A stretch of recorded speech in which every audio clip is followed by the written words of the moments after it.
You are listening to the Airline Selection Podcast, where we bring you insights to help you succeed at airline selections. This podcast is brought to you by Airline Selection Program. Please welcome your host, airline captain and major airline recruiter, Guillaume Deboucher.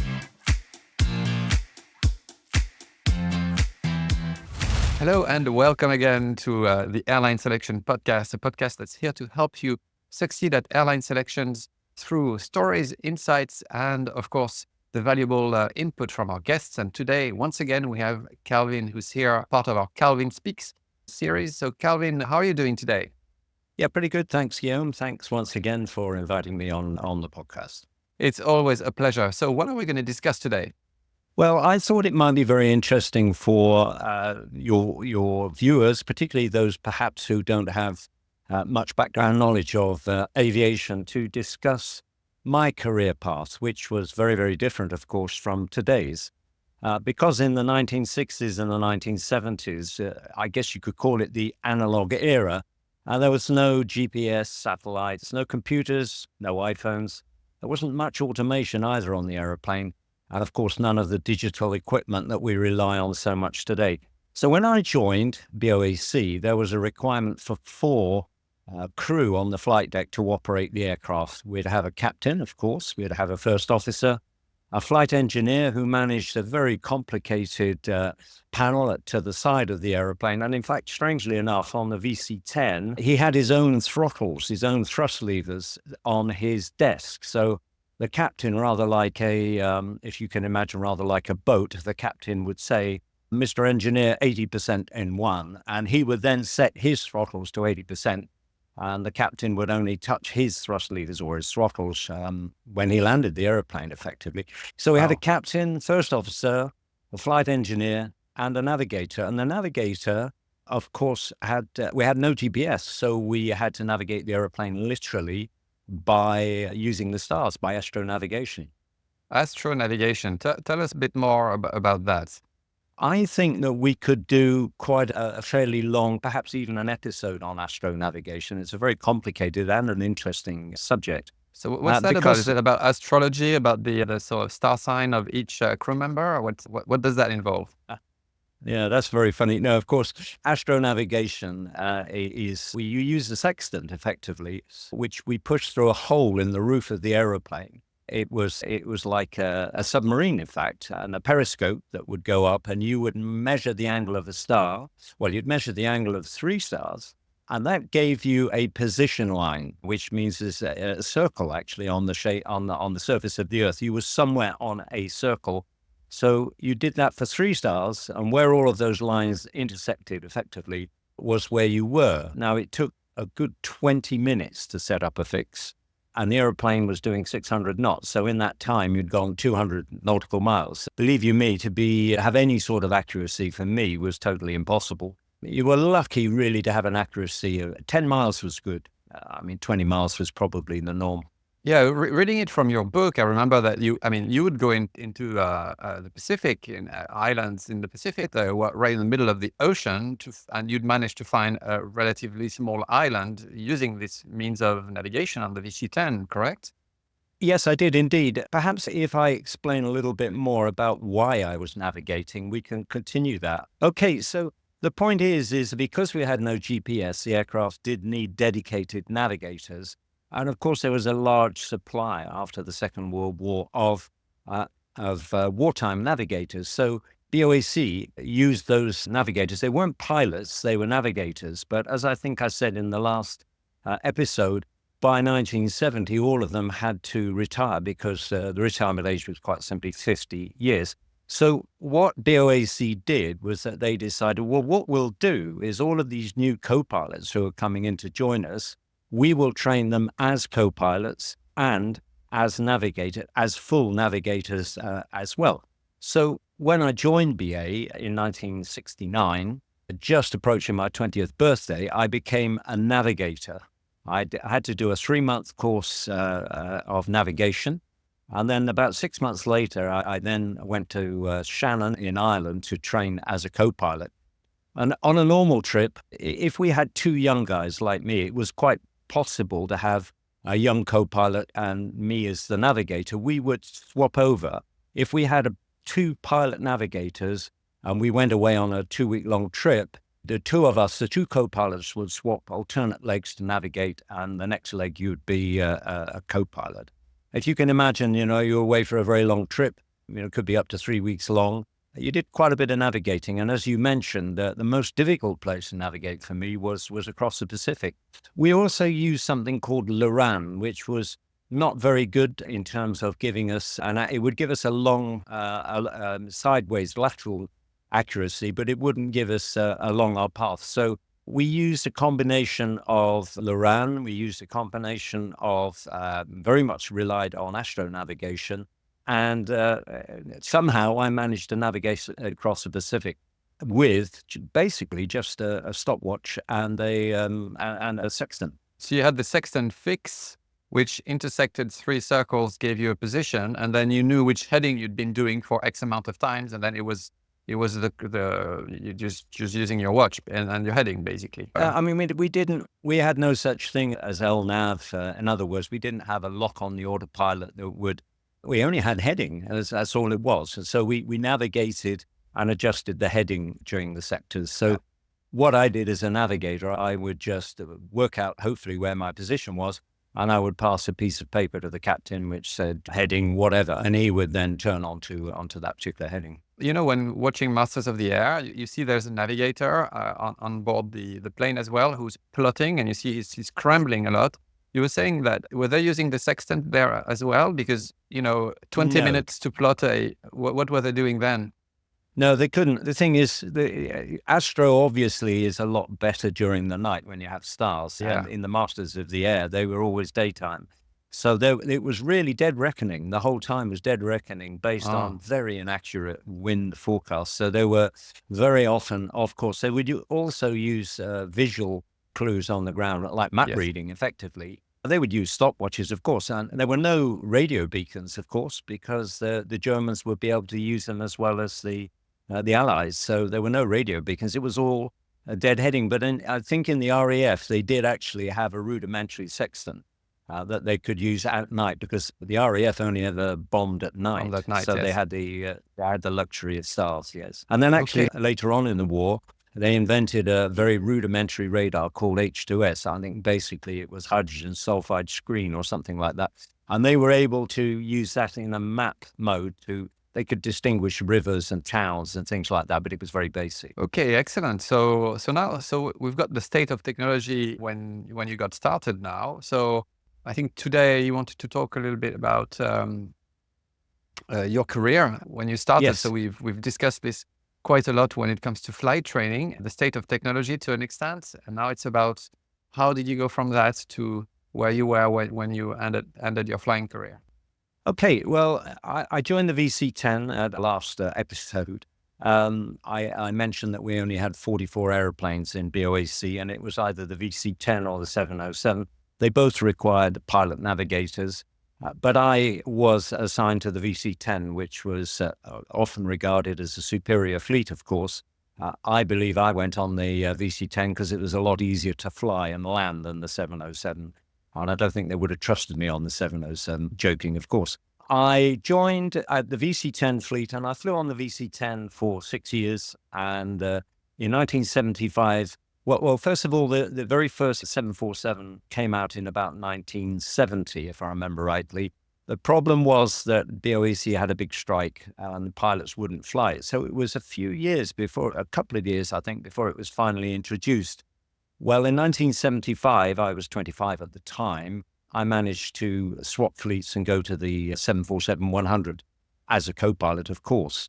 So I flew that for 10 years, and in 1985, at the time, it was regarded too big an aeroplane to have a direct command on the same aeroplane. You had to go to, we had merged, by the way, with BEA in 1974, so we were now British Airways, and it was regarded too difficult a job for a young co-pilot like me of 35 years old to go direct command on the biggest aeroplane in the airline. And so most of my friends who were before me had to go to short haul and fly the Trident or the 111. I actually was on the second course of direct right to left seat commands on the 747. So I got my command in 1985 at 35 years old. So it was 17 years or 16 years to command. And roughly midway through your career, you'd be very lucky to get a command before that time. So you spent nearly half your time as a co-pilot in those days, and then half the rest of it, of course, would be as a captain. I'm sorry for interrupting you here, but when we met a few years ago, you were telling me I only ever did long haul, and to me it was like, oh my God, how's that possible? This would not be possible today unless, I mean, some people do that in the, for instance, in Dubai, they join as cadets from Emirates. Emirates only has long haul planes. Yes, some of them will go to fly Dubai, but most of them will stay at Emirates and they only ever fly a 777 and then a 380. But in the case of British Airways, Lufthansa, Air France, it's unheard of, like only ever long haul. Yes. Absolutely. All of my people who preceded me, my friends who were just a little bit more senior to me, missed this opportunity, and they spent 3 or 4 years in short haul flying, as I say, small aircraft, and then they came back to long haul. So I think in many ways I was very fortunate, but I could also say it wasn't quite so fortuitous, because I missed out on the experience of flying smaller aircraft, of flying perhaps very different routes, of course. So in answer to your question, I only ever flew long haul, and I only ever flew aircraft with 4 engines. Yes, and I when I did my British Airways selection, so that was in 2005, I had to, the same exercise was still in the BAC 111. So I had to fly the BAC 111 for my selection, which technology-wise, I mean, you know, the Cessna I was instructing in was a bit better. It was, but it was interesting because you had to be very good with trimming, you had to be very careful with it, and so long you did that, the thing flew, and it flew quite well actually. But you had to take it slow. As far as I saw, it was, well, you don't, you know, you just take it easy with the machine, and there was no electronics. It was very, very basic, but interesting. So yes, I was actually earmarked for a course on the 111 at Birmingham, actually, until they changed the rules, and then they said, no, you can go right to left. So I avoided that by the skin of my teeth, as they say. So I became captain. Then 7-4 until the end for you. So it's 7-4 from that time, Absolutely. from 1974 then until 2003. Till 2014, yes. 14, So because BA plus Singapore Airlines. Yeah. Oh my God. How many years then? 40 years? 39 years. Wow. It's probably, possibly a world record, 24,000 hours on the 747. I still didn't know it all, but I did enjoy flying. It was a proper aeroplane. I could talk for hours about the 747. Well, okay, so when I became captain, I was obviously a line captain for some time. I did then get the opportunity to try and, or at least to convert on a Concorde. But at that particular time, British Airways had absorbed Caledonian Airways. It had inherited a few rather strange 747-100, 200s, which there were 5 of them, which they based in Gatwick. And the routes they did were basically to the Caribbean. And it was actually nicknamed the Beach Fleet. I had the choice of either going to Concorde or staying on the 747 and being seconded to Gatwick on the Beach Fleet. And I chose the latter. And I must admit, I had the time of my life. So I went to the Beach Fleet, and I basically stayed there for about 5 years. And then I came back and I joined the 400 series. But in 1987, British Airways training department decided that it was better to perhaps appoint trainers on merit rather than on seniority. Up to that particular point, if you were senior enough, you were regarded as being a trainer. And of course, as I'm sure you appreciate, that is not always a good idea. So you mentioned it the last episode that I had to do an interview. Yes, of course. So I applied to be a trainer, and it was a very comprehensive, detailed interview, which involved all sorts of the things, I guess, that most pilots go through on their initial interview these days. And I was appointed a line trainer in 1987. And after that, oh, by the way, and the training, a lot of the training to become a trainer was very intensive, and it was conducted outside the airline, we had an instructional skills course, for example, which lasted 2 weeks and that sort of thing. So after that, I became a TRE, a type rating examiner, a type rating instructor, and I was a TRE, TRI until I retired from BA in 2004. There's a few things I'd like to come back on. First of all, the Concorde type rating and what it involved. The beach fleet, because I sort of was on it as well for a little while, but then on the 777. And the implications of what it takes to succeed a TRI interview. I'll tell you what I know from Emirates, because many of my friends went through it, and I don't know if it was the same at BA, but likely it would. So that's the 3 points I'd like to discuss now. Are you happy with that, Calvin? Yes. So the Concorde type rating, because I wanted to explain this because I've flown with a few guys who were then my captains when I was on the 777 at BA, who flew the Concorde, and they told me incredible stories, of course. And one thing they told me is that the Concorde was, of course, a dream for many. It was also not necessarily the most popular for 2 reasons. First of all, pay-wise, there was something pay-wise, and also there was the fact that the type rating was demanding. It was 9 months long, and people would fail, which for a pilot, like we discussed last time, losing on your confidence is not great. Doing 9 months of a type rating and failing at the end is not very palatable. So can you tell us more about that? Yes, it was, definitely very unpopular. I think with the majority of people, not many people applied for it for that reason. Word soon came down that the type rating was incredibly demanding and there were failures.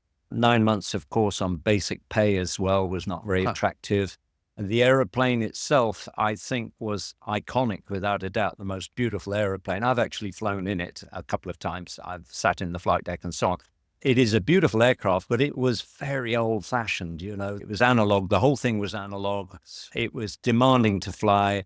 But on top of that, they were very limited on the route structure. They basically really just went to New York and initially maybe down to Barbados.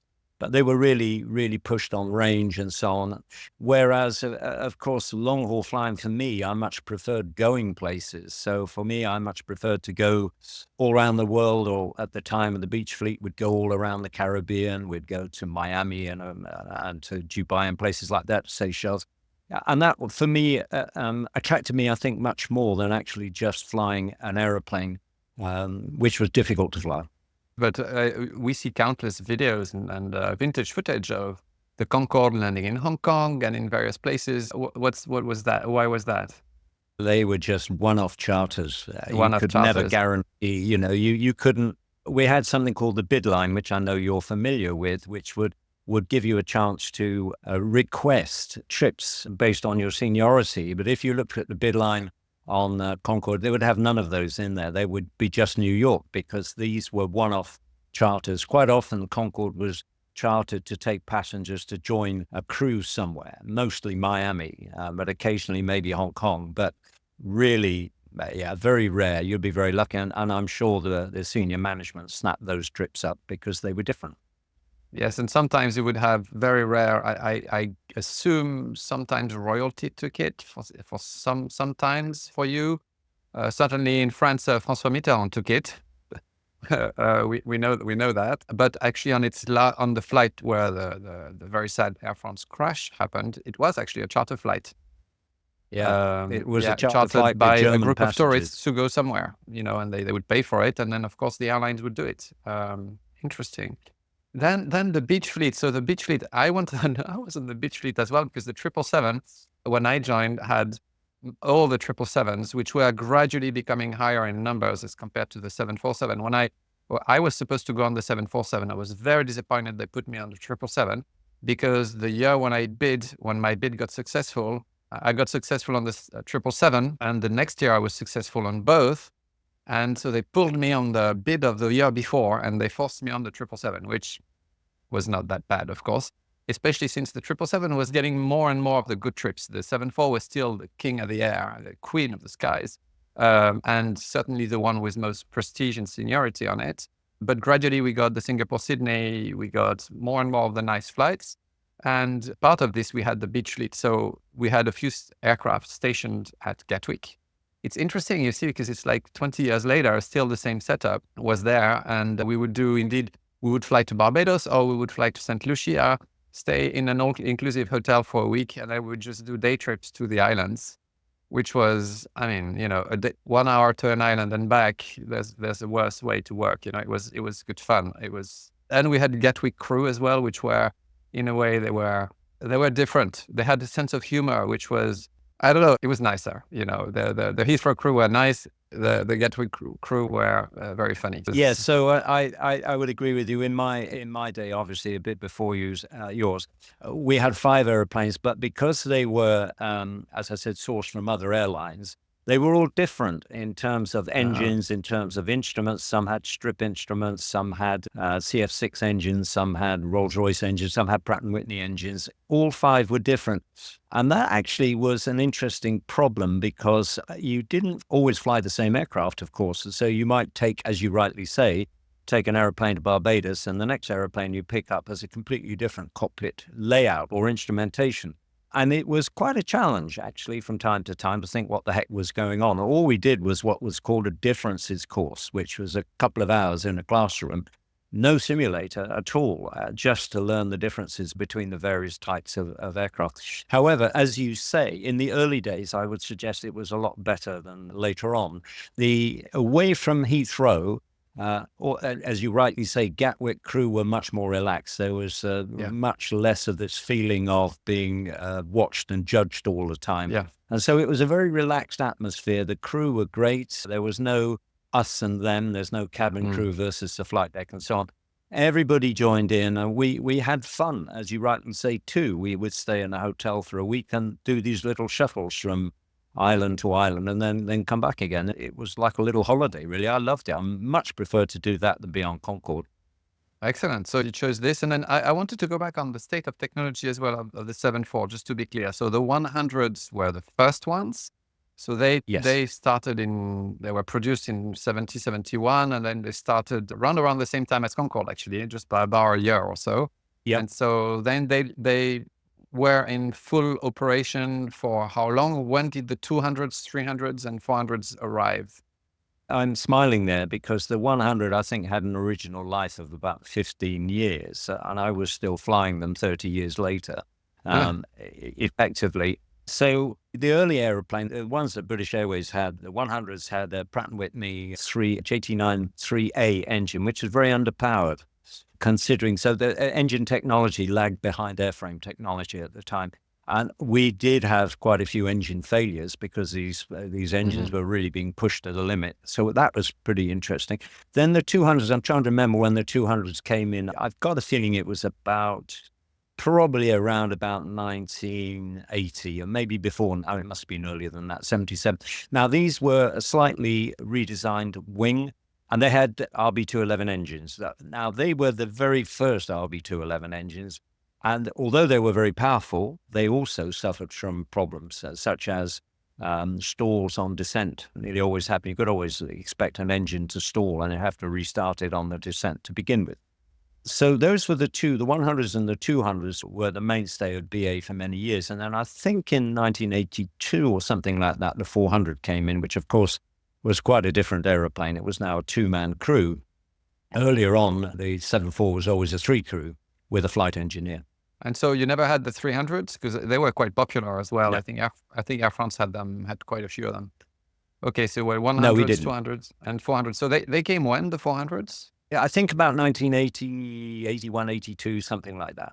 Oh yeah, so it's an old plane, the 400, because I had in my mind that it was before the Airbus came, because of course of the technology is just one generation behind. It's not that far behind. The screens were everything looked fine, but there was no ECAM or ICAS with the checklists, right? That would display on the screen. You didn't have that on the 74. It was all QRH based, right? Yeah. Yes. Which is what the Airbus brought. The Airbus brought the fact that the ECAM would show what you have to do task by task. And then the 777 after that brought that you had the electronic checklist, even for your normal checklists. You no longer needed any checklist by hand. It was just a backup in case the electronic checklist failed, which it never did. So that's the sort of 3 generations that you could see how it evolved. And now, of course, there's even more things, such as, the 380 was the first one where you could actually exit the runway by just pressing a button and pointing on the place you wanted to exit, and the auto brake would adjust on its own. Things like that now happen. But the main big gaps were the ones that I described now, as far as I know, at least. So interesting. And so is there anything else you wanted to discuss on, because we were talking about your career. So we talked about the initial days, the beach fleets, and then you becoming a captain at Heathrow, basically, which is, and we discussed we wanted to talk about your interview to become an instructor. And I'll give you my view first of what I know is that, you are a co-pilot at the beginning, and you build skill to the point where you become better and you become a really good co-pilot, meaning you know your machine, you know the routes, you know how to help your captains, you know how to adjust, and your knowledge increases as you go to a point where you become you master your area of work. On that basis, an airline will be comfortable to upgrade you. Now, at a place like British Airways or like Air France or like, I suppose, Lufthansa, you upgrade when your seniority number allows you to upgrade, because that's the way it's designed. It is not the case at Emirates, for instance, where you upgrade when your seniority allows to, but also if you have sufficient grades throughout your sims. So if you'd be a co-pilot, and for those who don't know, grading is from 1 to 5, 4 being expected, 3 being acceptable, 5 being exceptional, 2 being not okay, let's redo the test. So if as a co-pilot, when you join you'll have mostly 3s and 4s. If 4 or 5 years later, you're still there and you don't have 4s and 5s, they'll go like, well, you know what? Maybe we're not going to upgrade you. You need to up your game a bit before you can take such a big step. And that's what would happen at Emirates. So the year or two before the upgrades, people were stressed because what if they had a bad sim, which could always happen? We're not fallible. We have good and bad days and good and more stressful examiners and more difficult scenarios. It depends. So there was this big gap to become a captain. And then I remember considering to become an instructor, and I had a friend of mine who went through it. And so when we went to become captains, then there was an interview. We had to prepare for a whole 6 months. We would join in each other's house and revise all the books and the OMA. And oh my God, it was enjoyable, but stressful at the same time. And then we'd arrive there and we knew the books in and out. And my friend who became an instructor, it was yet another level, because to know the books in and out for the purpose of the operation was one thing. To know them as an instructor, I mean, the way he upped his game, it was like, oh my God, everything from the flight crew training manual, every single article of everything this guy knew. And he knew how to make sense of everything. And so that's just, when I say you will have many different interviews throughout your life, it's true. So not only do they get scrutinized on their behavior and personality, they also had the technical side of things that had to be to a level that's far beyond what's expected on the line. Is that your view of how it was when you became an instructor? Yes, absolutely. Just coming back to the upgrade, it was a bit of a problem in BA from a sort of union point of view. When your seniority came up and they were looking for new captains, they couldn't really stop you applying, even though perhaps your past history wasn't that great. What they would actually do, the management would say, we don't think you're ready for your command. We can't stop you applying for it. And then, of course, they had to go through the command course. And of course, those who were weak were weeded out. It was as simple as that. So it was a seniority-based system on the 747. But if it was felt that you weren't up to it, you were advised not to do the course. So there were failures. However, with the trainers, as I mentioned, there was no seniority for trainers. You applied and you were then accepted for interview based on merit. They would obviously look back at your record. And from then on, exactly as you described it, it was a quantum leap in terms of preparation, in terms of knowledge. And I was grilled extensively by British Airways on my technical knowledge on, and of course at that point I'd been on the airplane about 12 years, so I probably had the best part of 10,000 hours experience of the airplane. And it was on the 100-200, which, were very, very similar aircraft. So yes, I went through that.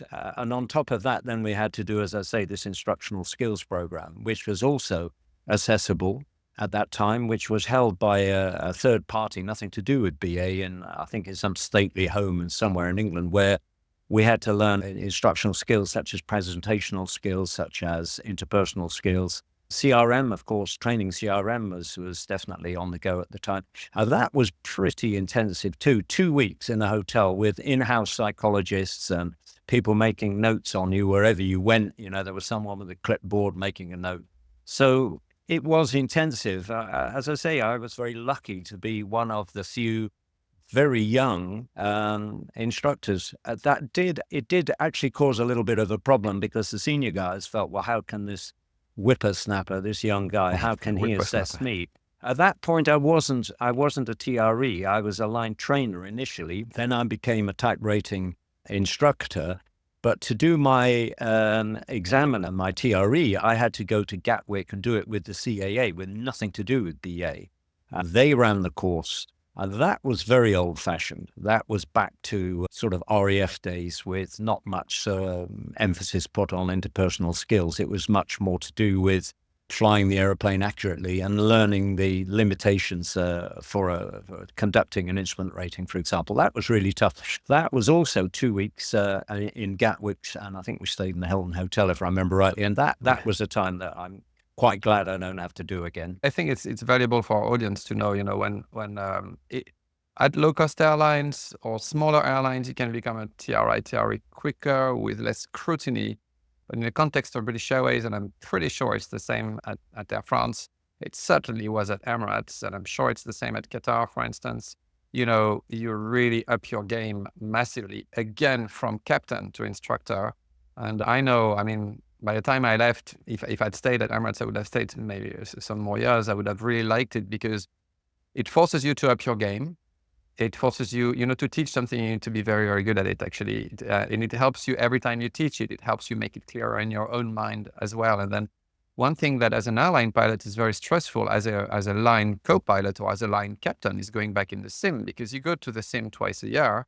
And at British Airways, because the culture was very much one of learning and not so much one of testing, in the sense of, it was not punitive, let's put it this way. You arrived in the sim, you knew you were going to learn a lot.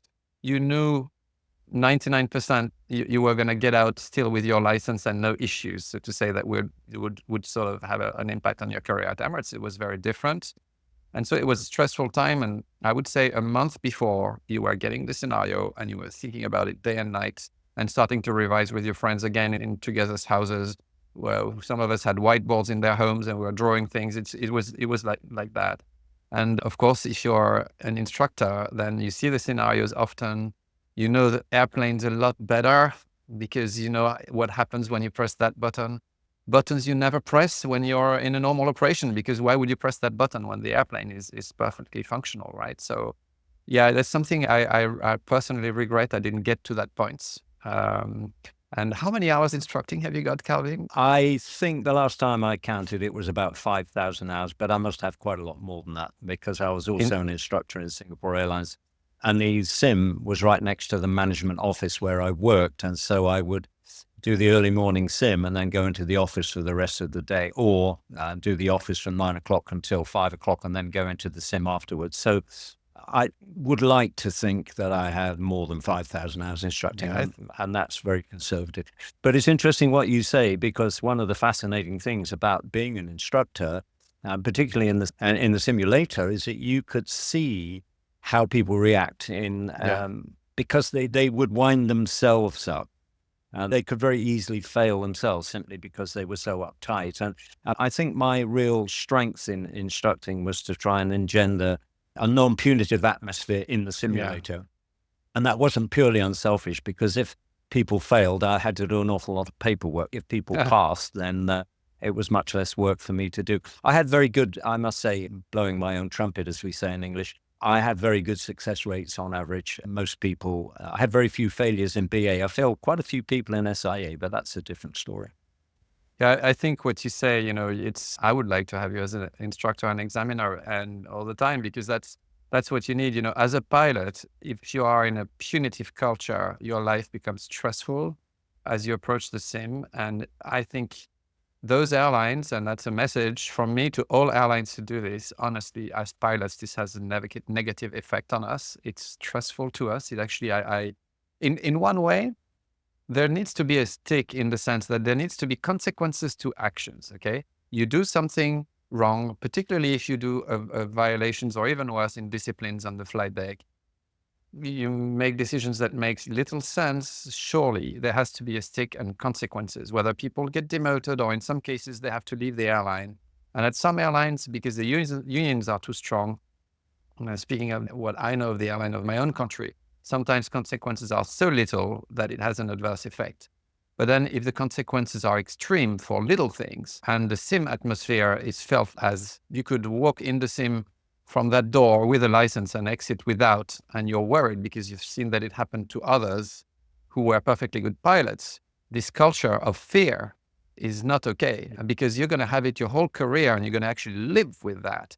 And the constant anxiety that, it's sort of this feeling of impending doom. It could happen at any time sort of thing. It's not what you want your captain to live with when you're a passenger, actually. The stress that it induces is not right. And I think if there's one quality, there's many qualities of BA, and actually I'll record a video in a little while about do I miss BA or not? And yes, I do. I think they had it right in the right place. It was, you entered the sim, yes, you had worked, yes, it was going to be a tough couple of days, but you were going to learn. And it was, I don't know if the word in English is correct, it was benevolent. There was yes, and they were well-intended. And all the trainers were great. They were all very nice. So I think they had it exactly in the right place at British Airways for that. And actually look at their safety record. So absolutely. I would agree with you completely, Guillaume. The one thing that I am very proud of about BA is the quality of the training. The resources the company put into training were immense. We do see bad press about perhaps cabin service and aircraft being cancelled and all of this sort of thing, which is not great. But I can assure your audience that BA has the highest standards in training and safety, I think, in the industry. As you rightly say, look at the accident record. Okay, we had the 777 that had fuel being 2 engine fails because of fuel freezing. Yeah. That wasn't any fault of anybody, but no. Yeah, it's a good record, a very good record. I'm very proud of that. But then, of course, coming back to my career very briefly, at the end of my career, I had to leave BA at 55. I always flew to Far East. I loved the Far East. As a kid, by the way, I lived in Singapore with my father in the RAF. So I was very fond of Singapore as such. So I'd always try and get to Singapore. But just before I retired, I arranged for an interview with Singapore Airlines, which was a 2-day interview. I did the interview with the airline on day 1, and then on day 2, I had to go and do a medical, and I forget there was some other small tests that I had to do. And of course, so I got accepted for Singapore Airlines whilst I was still in BA with a couple of months to go. So I was very fortunate that I could leave BA. And then a month later, I started with Singapore Airlines as a direct entry captain on the 747. Which, of course, was very similar to what I was flying. We had General GE engines on it. They were really the only difference as far as I remember. And I eventually ended up 7 years in Singapore Airlines. Once again, I got a little itchy about the standard of what I felt the standard of training was. And so I joined the training department in Singapore Airlines as soon as I could, which was about 3 years after I joined. And then eventually I became what was called a QFI, a flight instructor and an authorized flight examiner. After that, and eventually I ended up in the training department as Deputy Chief Pilot Training on the 747 cargo operation. And so I stayed there 7 years. I loved it. My time in the office was fascinating, to say the least. I never really wanted to be in management in BA. I'm not quite sure why. But in a smaller operation like SIA Cargo, it was quite fascinating to be part of just about everything. For example, I would be parts of audits. I would also be auditing trainers. I would be recruiting trainers. I was part of recruitment. I was part of training captains. I was doing captain selection. I was on the safety committee. I was on just about everything that you can, a real dog's body. My family left, we were living in Singapore, of course, and my family left after 5 years to come back to France where we live. I stayed on another 2 years because I really wanted to try and make a difference in the training department. At the end of it all, it was very fulfilling but incredibly hard work. And so for my last 3 years, I was actually walking around Paris one day, and after I'd left Singapore, I think I might have mentioned this, my phone went, and the next thing I knew, I was working for TNT on the freighters based in Liège for 3 years. And that was quite pleasant because it's like a big flying club to a certain extent.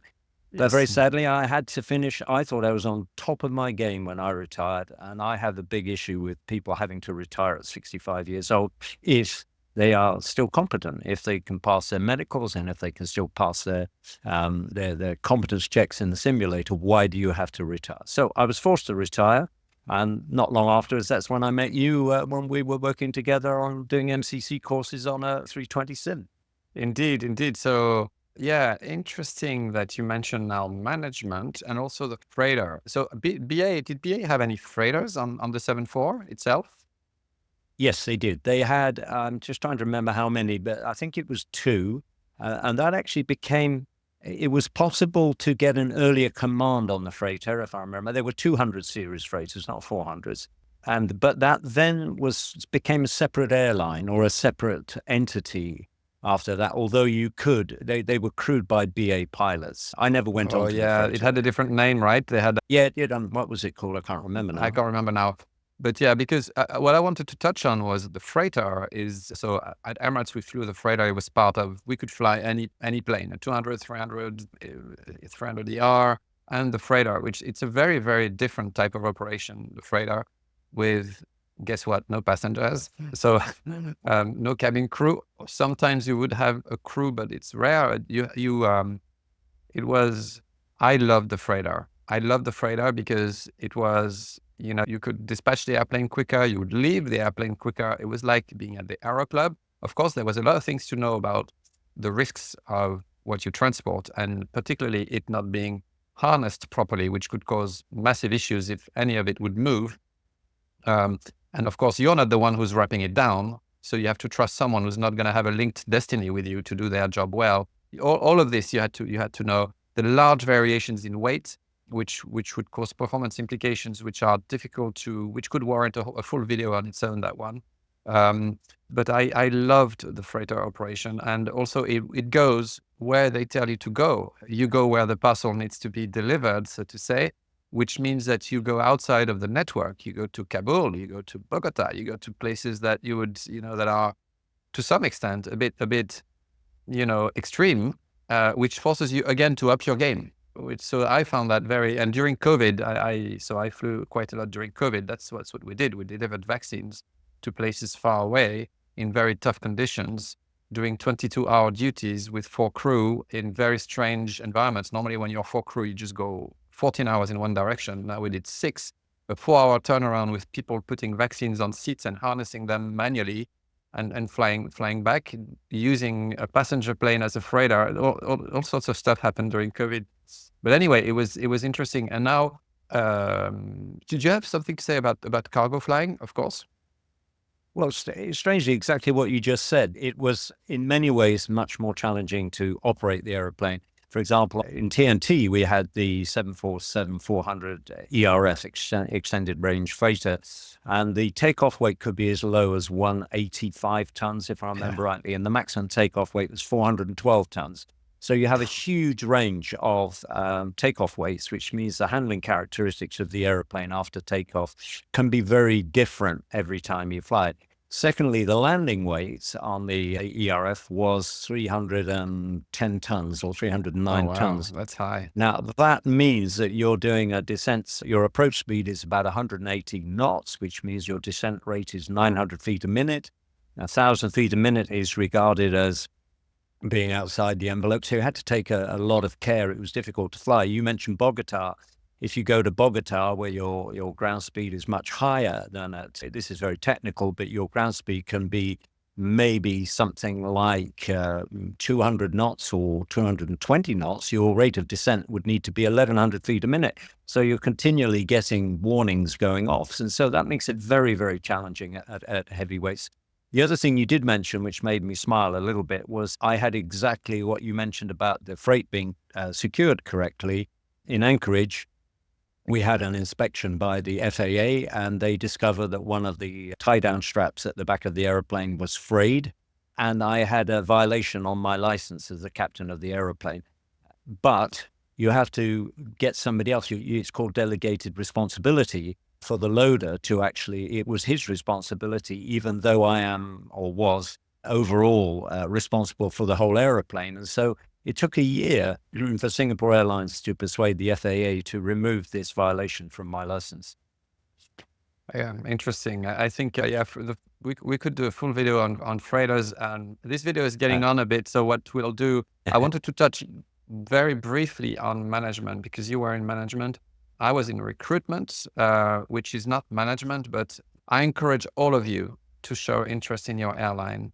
And if you're lucky enough to be able to live not far from the HQ of your airline, some of you can't, some of you just have families elsewhere, and that's perfectly understandable. But honestly, the day you get on the other side of that curtain, be it in recruitment, at the safety department, or assisting the chief pilot initially, or maybe one day becoming the chief pilot, or a deputy chief pilot on one of the fleets, you will find that it's actually fascinating. Being in recruitment, I was now in a suit, getting to the office. So we would go we would sometimes have lunch or be together with a chief pilot, and we would understand the things. They would tell us what they do, which otherwise they never do. You just get the newsletter, and every now and then you meet them, but you have them on your flight.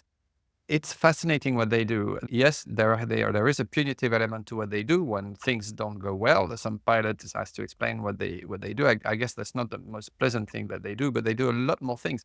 Introducing new SOPs, new projects, speaking with ATC about traffic management, speaking with a regulator, managing growth, dealing with the airport and capacity at the airport. All sorts of stuff like that they are involved in. And it's honestly, the line becomes, I find, especially on long haul, the line becomes a place where very often you are fighting against fatigue, which can compile with being bored as well on long cruises, and going like, you feel that you're being put from one place to another and you have no impact on this. Now, when you're in the office, you can make an impact on things. And I think it's very stimulating, especially if you pick a job like recruitment that allows you to also fly. The chief pilot has to fly, even if it's once a month, for instance. Some other jobs don't entail flying, and you could leave flying if you wanted. I just think it's fascinating if you can do management. And again, to do management, you get into a selection. For me, to become a recruiter, there were 6 seats, 120 applicants, and I worked a lot to get that job. They had me prepare a PowerPoint. I worked like a whole week on this PowerPoint. And I use the same techniques I teach in advanced interview course, in fact, to give the recruiter what they wanted, you see. And I'll finish on this on my end, and I'll let you speak, Calvin. One of our managers he was quite young, and he went very, very quickly through all the ranks of management, and everybody said that he was just fantastic. And he ended up, now he's in Boeing, actually. He told me, Guillaume, apply for every single job that comes through your email. And I was like, why? I might not want to work in the safety department. He said, each of these will give you an interview experience, and you might never know. They might see in you something you've not seen in yourself. And in any case, the day that comes the job that you really want, then you can tell them, listen, I've applied 4 times because I'm interested in being in the office. And that's evidence of your motivation. So apply every time is the best advice I can give you. This guy was fantastic. I won't say his name, but you pick advice. There's some people, you remember, they tell you a few sentences that change your life or your perspective, and he was one of them. Over to you for a conclusion, Calvin, please, on management, maybe. Yes, absolutely. I agree with you 100%. The thing is, in my particular case, I had a good 15, 20 years, 17 years to go with BA before I was going to retire as a captain. Not much would have changed if I was a line captain. So I applied to be a trainer to give me more interest and so on. And then in Singapore, exactly the same thing. I applied for everything. And it was fascinating. I learned so much. And to be honest, it was hard work, but I loved it. I was also, for example, the liaison with the Singapore Airline, with the Singapore Civil Aviation Authority. I was the liaison on various other committees. And there's so many different things I'd never thought about, and I learned a lot. And I would recommend apply for everything as soon as you can. Indeed. And for you who are young candidates, I would say, sometimes I see people put this in their cover letter. What I would say is, initially, I'm going to learn as much as you can teach me. And then at some point, there will be a point when it's evident that I can also give back. We can say it like that, you know. So the best thing I can do is I can learn, become a really good co-pilot and make myself ready for the upgrade to the point where you will feel that I'm satisfactory. And then if come a point, I can give back by instructing, giving back to you, but also giving back to students what's been given to me. Or one day, if I can involve myself into interesting projects, I'm sure that I will raise my hand and try and step up to the plate. If you say it like this, it's very convincing.